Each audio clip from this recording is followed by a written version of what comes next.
Vibration analysis. Time and frequency analysis technique. Now we'll talk about the following single frequency. Number 1, single frequency. Number 2, single frequency minus 90 degrees phase shift. Number 3, single frequency 180 degrees phase shift. Number 4, two signals 180 degrees out of phase. Number 5, two signals equal in amplitude and in phase.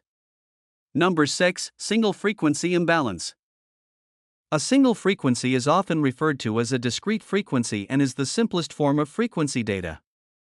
Figure 1 contains the time signal of a single frequency and the resulting frequency spectrum from the signal analysis program. The time period for each cycle is 0.01667 seconds and the signal is sinusoidal. Sinusoidal simply means the signal follows the sine function. Mathematically, the time signal is y equals to a multiply by cos of 360 multiply f multiply t plus phase angle, where y stand for instantaneous value of the signal, a stand for the 0 to peak amplitude, theta stand for the phase angle, degrees, t stand for time variable, seconds, the f stand for the frequency variable, hertz. The time signals for signal analysis program or SAP are based on the cosine function. The reason for using the cosine instead of the sine is because the starting point at time 0 of the fundamental is the highest point. The cosine is the same as the sine, except for a 90 degrees phase shift. Figure 1 is a cosine function with a peak amplitude of 1.0 engineering units or EU. In the real world, the signal can start at any point between 0 and 360 degrees. Figure 2 is a representation of a sine function with a peak amplitude of 1.0 engineering units or EU. Comparing this signal to the signal in Figure 1, a phase shift of minus 90 degrees is present. The signal in Figure 2 represents the sine wave with the phase starting at 0 degrees. The difference between the signals in Figure 1 and Figure 2 is the effective difference between taking data in the horizontal and vertical positions. The signals are 90 degrees out of phase. Comparing this signal to the signal in Figure 1, a phase shift of minus 90 degrees is present.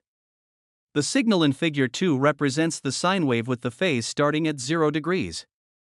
The signals are 90 degrees out of phase. Cosine is used for signal analysis program, SAP, because the real part of the fast Fourier transform or FFT is based on the cosine function.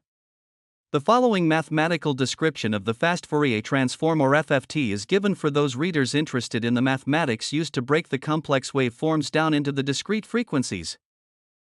The fast Fourier transform, FFT, is based on cosine x, j sine x, where cosine x equals real component of signal, j equals imaginary variable, j squared 2 is equal to minus 1, sine x equals imaginary component of signal. When the time signal is processed by the fast Fourier transform or FFT, it is divided into the amplitudes and phases of the individual cosine and sine functions. When a spectrum is displayed, the plot is an amplitude plot of the frequencies. If a complex fast Fourier transform or FFT is performed, both the amplitude and phase are available, but only the amplitude is displayed. In the introduction, the frequency spectrum was said to lose the phase. In actuality, it may not be lost. It is just not listed or is discarded. Unless the phase is retained and viewed, the time domain signal must be used to identify phase relationships. To reconstruct the time signals from the frequency domain, a starting point must be selected. When time equals 0, the cosine starts at maximum amplitude and the sine starts at 0 amplitude. It is more consistent to start at the maximum amplitude of all signals, so the signals add at a time equal to 0. The signal in Figure 3 starts at maximum negative amplitude. This is a cosine function with a 180 degrees phase shift. In rotating machinery, data taken from opposite sides of a motor should be the same, except the phases of the fundamentals should be 180 degrees apart. This obeys all laws of physics. Amplitudes of signals in rotating machinery will add or subtract, depending on their phase relationships. The top grid in Figure 4 contains two frequencies at 60 Hz which are 180 degrees out of phase. The time signal in the bottom grid has 0 amplitude because the two signals are equal in amplitude, 180 degrees out of phase, and one signal cancels the other signal. This is the analytical proof. the empirical proof can be observed in balancing. Equipment is out of balance because one side is heavier than the other side. This generates a signal, as in Figure 1. The equipment is balanced by placing a weight on the light side equal to the heavy place. This generates another signal 180 degrees out of phase, as in Figure 3. If the two signals were equal in amplitude and 180 degrees out of phase, they would cancel, as in Figure 4. In the real world, such perfection does not exist. However, it does prove that the amplitudes of out-of-phase signals subtract.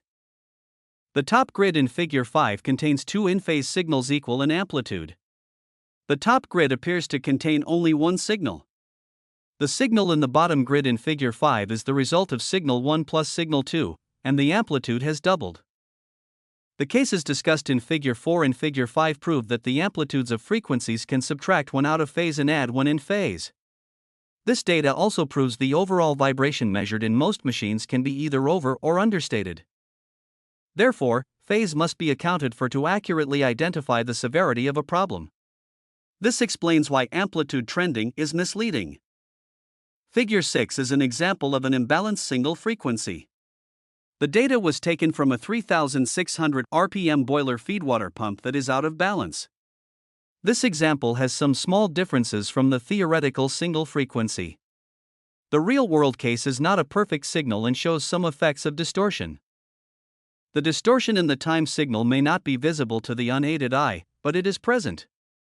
The spectral line at 60 Hz is the frequency of the time signal. The low-frequency noise and the harmonics of 60 Hz are caused by distortion.